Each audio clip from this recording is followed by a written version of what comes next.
오늘은 성김은 생명입니다 라는 제목으로 말씀 증거하도록 하겠습니다. 성경에는 수많은 기적들이 기록되어 있습니다. 근데 그 모든 기적들은 그저 기적으로서만의 의미를 가지는 것은 아닙니다. 가령 병 고침을 생각해 보십시오. 성경에서 병을 고치는 것은 단순히 병을 고치는 것 그 이상입니다. 그 기적들은 단순히 기적으로만 끝나지 않고 무언가 더 큰 것을 지향하죠. 다시 말해서 모든 기적들에는 기적보다 더 중요한 메시지가 있다는 것입니다. 그래서 성경에서는 기적을 표적이라고도 합니다.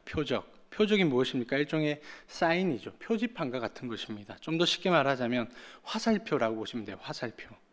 사람들은 화살표를 보았을 때 그 시선을 화살표에만 고정시켜 두지 않습니다. 화살표를 본 사람은 당연히 그 화살표가 무엇을 가리키고 있는지, 그 화살표가 가리키는 그 무엇을 보게 되죠. 그러니까 성경에 기록된 모든 기적들은요, 다 그런 표적이라고 봐도 과언이 아닐 정도입니다.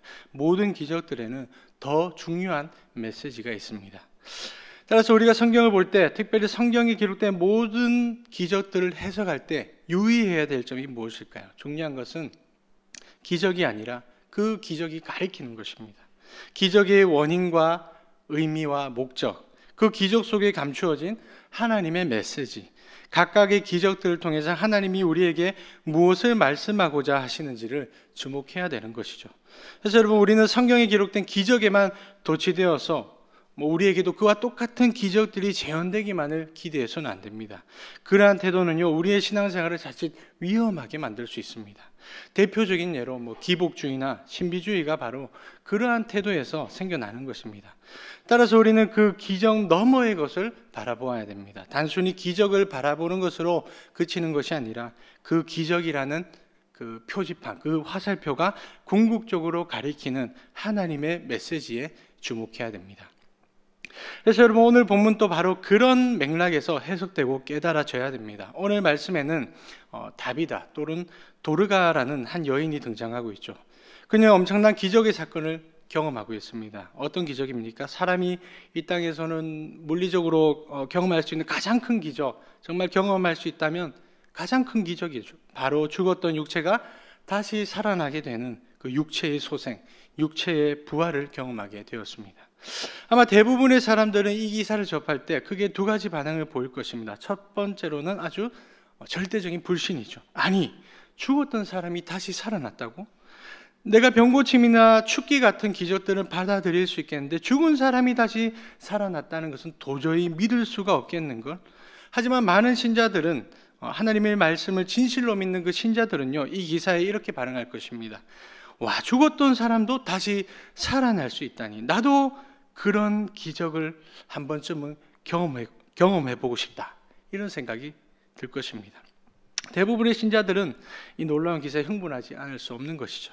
근데 여러분, 제가 앞서 뭐라고 말씀드렸습니까? 우리는 그 기적 너머의 것을 바라볼 수 있어야 됩니다.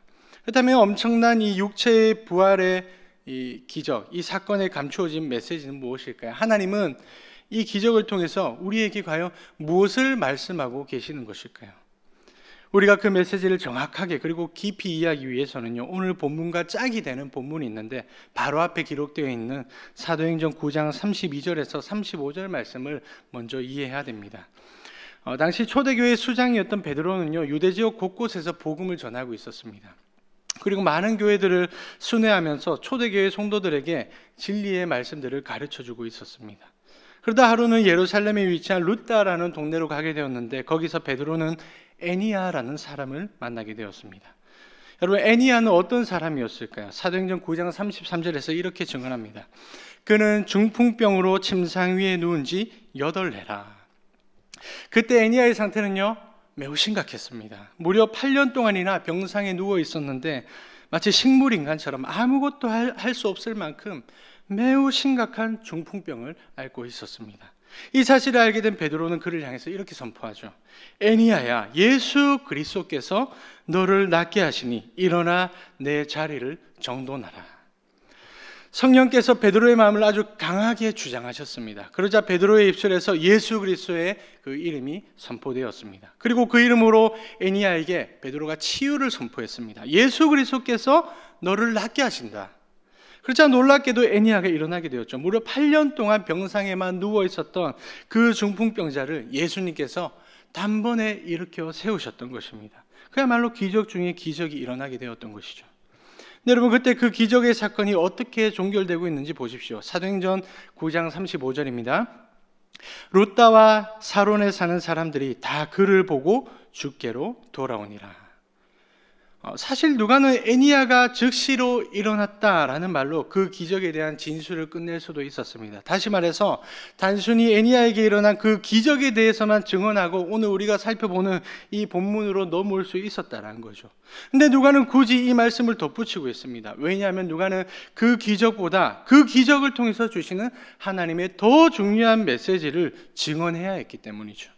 그러니까 핵심은요, 애니야의 병고침이 아니라 그 기적이 가리키는 메시지였습니다. 그러면 여러분, 하나님께서 그 기적을 통해 주시는 메시지가 무엇일까요? 사도행전 9장 34절을 보십시오. 애니야야, 예수 그리스도께서 너를 낫게 하시니. 그 메시지는 바로 그 놀라운 일을 행하신 분, 바로 예수 그리스도입니다. 다시 말해서 하나님은 그 기적으로 예수 그리스도라는 그 복음을 나타내고 계신 것이죠. 그래서 룻다와 사론에 사는 사람들이 애니야에게 일어난 그 기적, 그 화살표를 보고 궁극적으로는 누구를 바라보게 되었습니까? 예수 그리스도를 바라보는 것입니다. 그리고 그 표적을 보게 된 수많은 사람들은 그리스도께로 돌아와서 그분을 믿게 되는 구원의 역사, 한마디로 영적인 부흥을 경험하게 되었습니다. 근데 여러분, 오늘 본문에서 다비다에게 일어난 기적은요, 방금까지 말씀드린 그 애니야의 기적과 굉장히 유사한 점이 많습니다. 그래서 학자들이 이 두 본문을 평행 본문이라고 합니다. 하나의 짝을 이루고 있는 말씀이라는 것이죠. 오늘 본문 42절을 보십시오. 온 욥바 사람이 알고 많은 사람이 주를 믿었더라.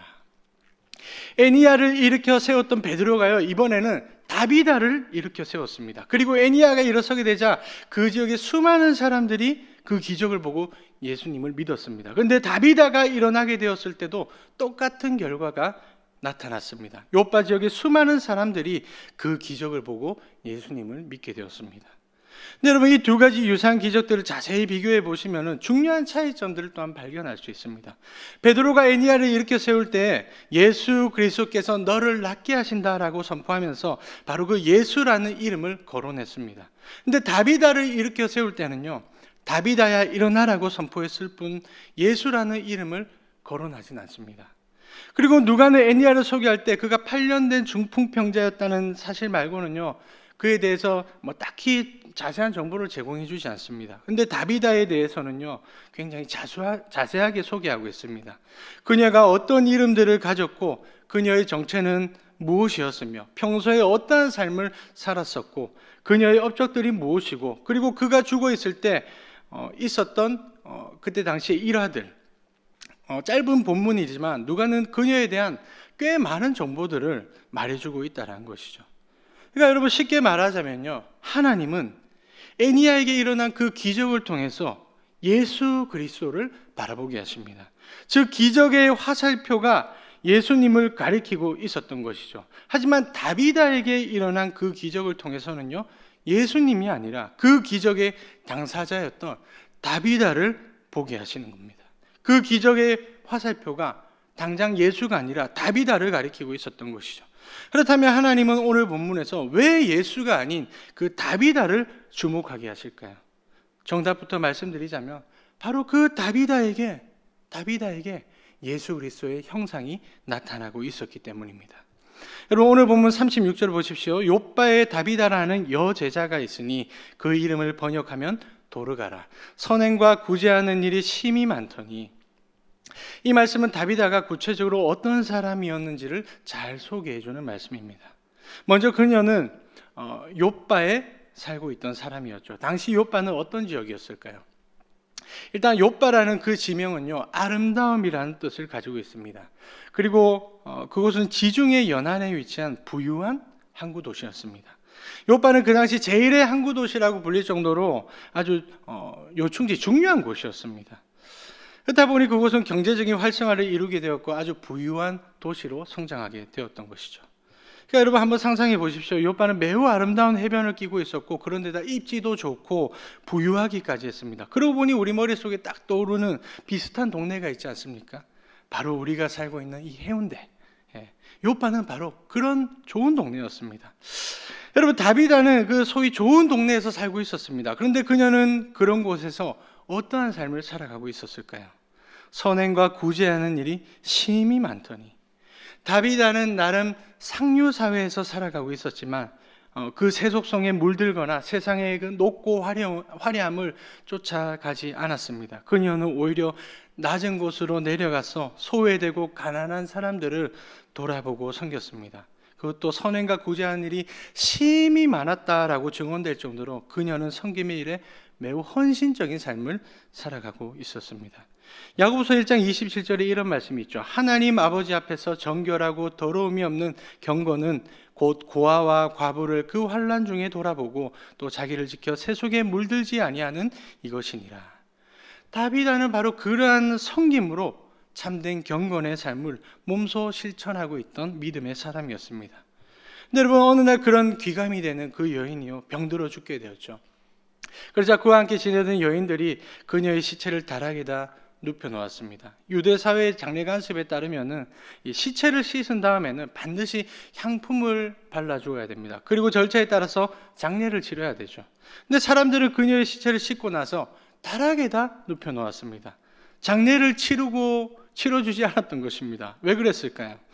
다비다의 죽음에 대한 주변 사람들의 심리가 바로 그러한 행동에 반영되어 있었던 것입니다. 사람들은 다비다의 죽음을 받아들일 수가 없었습니다.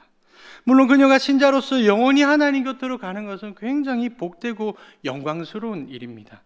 하지만 그들은 다비다를 떠나보내는 게 너무나도 슬프고 아쉬웠죠. 그녀와 좀 더 지내기를 바라면서 제발 그럴 수 있기를 바라는 마음에, 그러면서 그들은 혹여라도 다비다를 다시 살릴 수 있지는 않을까라는 그런 일말의 기대와 소망까지 품고 있었습니다. 그래서 그들은 그녀의 시체를 다락에다 눕혀놓았던 것이죠. 그리고 룻다의 사람을 보내어서 사도 베드로를 바로 그 장소로 모셔오게 했습니다. 여러분, 마침내 베드로가 도착했죠. 그때 베드로가 보게 된 광경이 무엇입니까? 오늘 본문 39절. 베드로가 일어나 그들과 함께 가서 이르매 그들이 데리고 다락방에 올라가니 모든 과부가 베드로 곁에 서서 울며 도르가가 그들과 함께 있을 때 지은 속옷과 겉옷을 다 내보이거늘. 베드로는 그곳에 있던 모든 과부들이 펑펑 울고 있는 모습을 보게 되었죠. 그러면서 그 과부들이 꺼낸 속옷과 겉옷들을 보게 되었습니다. 여러분, 그 옷들은 다 무엇이었습니까? 다비다가 생전에 과부들을 위해서 만들어준 옷들. 다시 말해 부유한 요바에서 가난하고 소외된 사람들을 위해 다비다가 지극정성으로 섬겨주었던 바로 그 섬김의 흔적들이었습니다. 그러니까 여러분, 우리는 그때 다비다의 시체를 둘러싸고 있던 사람들이 왜 그렇게 슬피 울고 있었는지, 왜 죽은 그녀를 그렇게 떠나보내려 하지 않았는지, 심지어 왜 그녀가 다시 살아나기를 간절히 염원했는지를 알 수 있죠. 그녀는 한마디로 작은 예수였습니다. 그녀의 모습 속에는 예수 그리스도의 형상이 고스란히 담겨 있었죠. 그녀는 예수님처럼 그런 섬김의 삶을 살아가고 있었기 때문입니다. 따라서 오늘 본문이 우리에게 주는 중요한 메시지가 무엇입니까? 하나님은 왜 이 기적의 사건으로 예수가 아닌 다비다라는 한 여인을 주목하게 하셨을까요? 바로 다비다의 모습 속에 예수 그리스도가 있었기 때문입니다. 다시 말해서 예수님처럼 누군가를 섬기는 삶이 그토록 중요하다는 것을 오늘 이 본문이 말씀해주고 있는 것이죠. 오늘날 많은 그리스도인들이 자신의 신앙생활을 매우 중요하게 생각합니다. 가령 예배를 드림으로써 자신의 영혼을 지키는 것은 대부분의 그리스도인들이 중요하게 생각하는 것입니다. 전도와 선교도 굉장히 중요하죠. 지역사회와 세계 열방에 복음을 전파해서 문 영혼들이 복음을 듣고 살아나게 되는 그러한 역사들도, 그러한 사역들도 두말할 나위 없이 매우 중요한 일입니다. 그런데 우리가 누군가를 위해 희생하고 봉사하고 섬기는 것도 그러한 것들 못지않게 매우 중요한 일이죠. 왜냐하면 섬김이 없이는요, 예배도 전도도 선교도 심지어 교제도 있을 수 없기 때문입니다. 우리가 잘 아는 대로 미국은요, 국방력이 굉장히 강한 나라죠. 제가 알기로도 아직까지는 미국의 국방력이 전 세계에서 1위를 차지하고 있는 걸로 알고 있습니다. 그래서 사람들은 미국의 그 미군의 탁월함이 무엇인지, 그 비결이 무엇인지 궁금해합니다. 그리고 대부분의 사람들은 그 비결의 그 그 비결이 그들의 어떤 탁월한 전략 또는 전술에 있다고 보거나 아니면 수많은 자본이나 인력과 물자들을 보유하고 있기 때문에 그렇게 군사력이 좋을 것이다 라고 생각하죠. 하지만 미군들에게 물어보면 정작 그들이 생각하는 비결은 다른 것이 있습니다. 그 비결은 바로 군수라는 것이죠. 군수.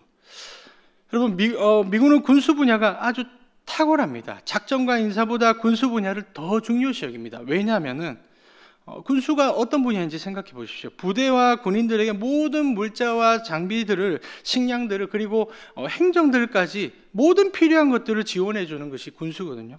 그러니까 쉽게 말해서 군수는 군인들이 전쟁에서 잘 싸울 수 있도록 섬겨주는 분야입니다. 여러분, 이것은 영적인 원리에도 동일하게 적용되죠. 교회와 성도들이 영적 전쟁에서 승리하기 위해서는 기도와 물질과 봉사 등 여러 방면으로 섬기는 자들이 있어야 됩니다.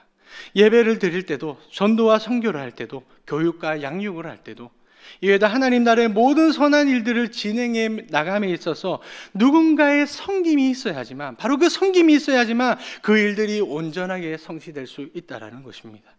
어쩌면 바로 그 섬김이 영적 전쟁의 승패를 미리 결정하는지도 모르겠습니다. 그래서 교회 공동체가 정말로 필요로 하는 사람이 있다면 그 사람은 바로 섬기는 사람입니다. 오늘 본문의 다비다가 바로 그런 사람이었죠. 다비다는 그 당시 교회 공동체에 너무나도 필요한 사람이었습니다. 요빠라는 부유한 도시에 소외되고 가난한 사람들이 많았는데, 그리고 그때 정황을 고려해 본다면 교회와 성도들이 세상의 핍박으로부터 굉장히 힘들고 어려운 처지에 놓여 있었는데, 다비다는 그 밑바닥 인생을 살아가는 사람들을 향해서 그야말로 가장 낮은 곳으로 찾아가서 그들의 필요와 쓸 것을 공급해 주었습니다. 그 대표적인 예가 가부들이 꺼내놓은 바로 그 속옷과 겉옷들 아니겠습니까? 그 당시 가부는요, 가장 밑바닥 인생을 살아가는 사람들이었습니다. 그런데다 그리스도인 가부들은 보통의 가부들보다 더 어려운 처지 속에서 살아가고 있던 매우 딱한 사람들이었죠. 그리고 한편 그 문화권에서 속옷이나 겉옷을 만드는 일들은요, 주로 여성 하인들이나 하던 미천한 일들이었습니다. 근데 다비다는 그렇게 천한 신분을 가진 사람은 아니었습니다. 다비다, 도르가라는 그녀의 그 이름의 뜻을 보면은 사슴과 비슷하게 생긴 그 동물 영양이라는 뜻을 가지고 있었거든요. 그 문화권에서는 아름다운 눈을 가진 여인들을 칭찬할 때 바로 그런 표현들을 썼다고 합니다. 그러니까 그녀는 높은 처지에서 사람들에게 섬김을 받을 법한 사람이었는데도 불구하고 굳이 가장 낮은 처지에 있는 사람들과 같은 위치에 서서 그까지 내려와서 그들을 섬겨주었던 것입니다. 그야말로 그리스도의 성육신적인 삶을 살았던 것입니다. 다비다는 바로 그런 온유하고 겸손한 성품으로 연약한 자들을 공감해 주었고 위로해 주었고 또 긍휼의 마음으로 예수님처럼 섬김의 삶을 살았습니다. 그래서 가부들을 비롯한 그 교회 공동체의 모든 제자들은 그녀의 죽음을 애곡할 수밖에 없었던 것이죠. 그녀는 교회와 성도들 더 나아가 그 지역사회에 너무너무 소중하고 필요한 존재였기 때문입니다. 사랑하는 여러분, 저는 저와 여러분 모두가 바로 그러한 사람들이 되었으면 좋겠습니다. 세상이 여러분을 필요로 하고 교회가 여러분을 필요로 하고 많은 성도들이 여러분을 필요로 하고 무엇보다 하나님께서 여러분을 필요로 하는 그런 사람, 그러면 우리는 모두 다 다비다처럼 그런 섬김의 사람들이 되어야 할 것입니다. 여러분, 사람들은 섬김을 받는 사람보다 섬기는 사람들을 좋아합니다. 교회 안에는 물론이고 교회 밖에 있는 세상 사람들도 마찬가지죠. 심지어 아무것도 모르는 어린아이들도 섬기는 사람을 좋아합니다. 얼마 전에 6살 된 제 첫째 딸이 유치원에서 어린이집으로 옮기게 되었습니다. 그 어린이집은 제 둘째 딸이 다니고 있던 곳인데, 첫째가 저랑 같이 둘째를 매일마다 어린이집에 데려다 주면서 그 둘째의 담임 선생님한테 정을 느꼈던 것 같아요. 하루는 제가 둘째를 등원시키려고 어린이집에 딱 데려갔는데 그 담임 선생님께서 둘째를 딱 안아주시는 거예요. 그러면서 자기와 상관없는 첫째도 같이 안아주는 겁니다. 그때까지만 해도요, 첫째는요 다른 유치원을 다니고 있었습니다. 그다음에 그 선생님은 자신이 잘 모르는 제 첫째 딸한테 뭐 모른 체를 할 수도 있었을 거고 간단한 손인사 정도만 해줄 수도 있었을 겁니다. 근데 선생님은요, 자기랑 별 상관도 없는 그 첫째 아이까지 따뜻하게 안아주는 것이었습니다. 물론 그거 하나 때문에 첫째가 어린이집으로 옮겨 달라고 했던 것은 아니겠죠. 하지만 그것은 어린이집으로 옮기는데 결정적인 요인으로 작용했습니다. 아무것도 모를 것 같은 그 꼬마 녀석도 알고 있는 것입니다. 어린 꼬마아이들도 사랑으로 따뜻하게 보듬어주고 섬겨주는 사람을 좋아한다는 거죠. 여러분, 오늘 본문의 다비다는 그 이상의 사람이었습니다. 다시 말해서 그녀는 그 이상으로 굉장히 필요로 되는 사람이었습니다. 그녀는 그 당시 교회와 성도들에게 매우 필요했을 뿐더러 더 나아가 하나님 나라에도 너무 욕이 난 사람이었죠. 그래서 하나님은 죽었던 그녀를 다시 살려주셨던 것입니다. 사실 그녀가 하나님 곁으로 가는 것은요, 영원한 안식과 영광의 세계로 가는 것이었기 때문에 그 죽음은 하나님께나 다비다 본인에게나 유익한 것이었습니다. 하지만 그녀는 이 땅에서 이루어지는 하나님 나라의 그 일들에 매우 기묘하게 쓰임받고 있었죠. 그야말로 그녀는 하나님 나라의 일들에 없어서는 안 될 사람이었습니다. 그러니까 여러분, 하나님께서 다비다를 좀 더 살게 하시고 이 땅에 좀 더 오래 살려두신 이유가 무엇일까요? 생전에 섬기느라 수고했으니 세상의 좋은 것들을 좀 더 누리다 와라, 그런 은혜를 베풀어 주시려고 했던 것이 아닙니다. 그녀에게는 아직 무수한 섬김의 일들이 남아 있었던 것이죠. 다시 말해 그녀에게 주어진 그 섬김의 사명, 섬김의 일들이 아직 다 하지 않았던 것입니다. 그래서 하나님은 그녀에게 좀 더 섬기라고 다시 살려주셨던 것입니다. 사랑하는 여러분, 어쩌면 저와 여러분도 바로 그런 목적 때문에 계속 살아있을지도 모릅니다. 하나님께서 저와 여러분을 당장의 그분 곁으로 불러가지 않으시고 이 땅 가운데 계속 살려두시는 이유가 뭘까요? 물론 생존의 이유를 찾아본다면 그 이유를 여러 가지, 수만 가지도 찾아볼 수 있겠지만 우리가 지금까지 살아가고 있는 이 생을 부지하고 있는 분명한 이유 한 가지는 무엇입니까? 좀 더 섬기라고, 더 많은 사람들을 더 많이 섬기다 오라고 아직 우리를 이 땅에 남겨두시는 것이죠. 왜냐하면 섬김은 이 땅의 모든 그리스도인들에게, 세상 사람들은 몰라도 그리스도인들에게만큼은 아주 본질적인 사명이기 때문입니다. 여러분, 오늘 본문에서 다비다는 여제자로 소개되고 있습니다. 여제자. 그리고 제자가 무엇입니까? 쉽게 말해 제자는요, 예수 그리스도를 따라가는 사람입니다. 예수 그리스도의 도를 따라서 제자도의 길을 걸어가는 사람을 우리는 제자라고 하죠. 그렇다면 예수님은 당신의 제자도를 어떻게 말씀하십니까?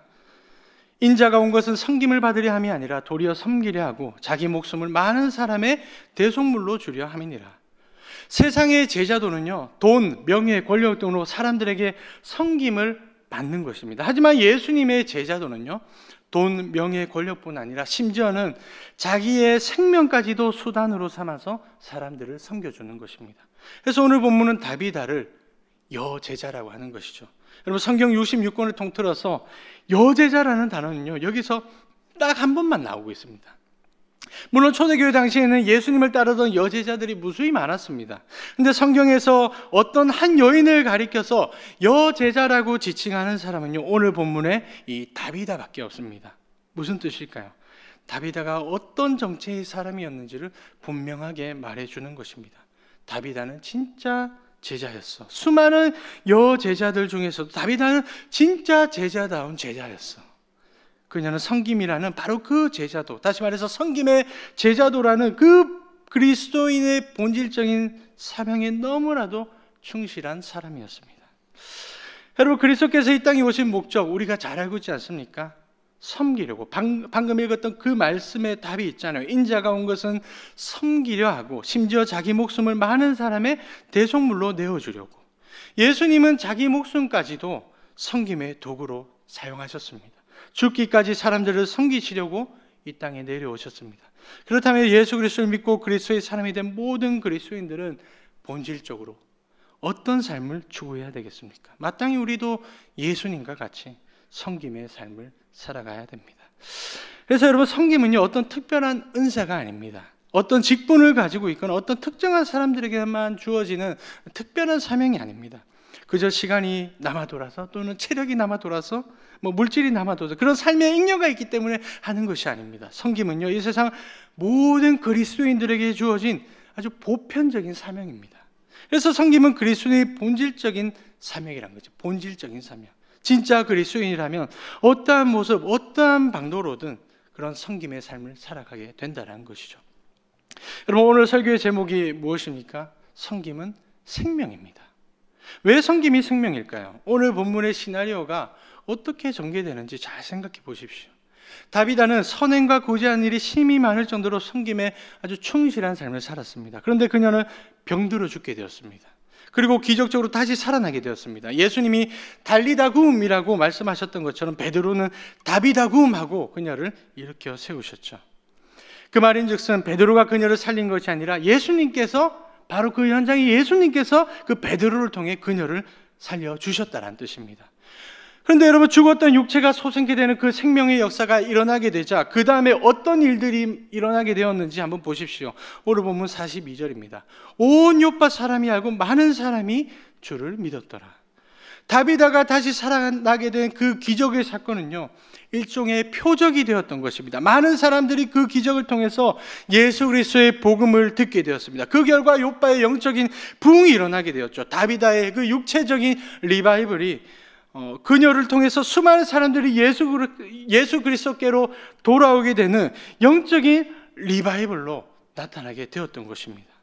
보십시오. 육체와 영혼이 다시 살아나는 그 모든 생명의 역사들이 다 어디서부터 시작되었습니까? 다비다라는 한 여인의 바로 그 극진한 섬김, 바로 그 섬김에서 생명의 역사가 시작되었습니다. 그래서 섬김은요, 생명입니다.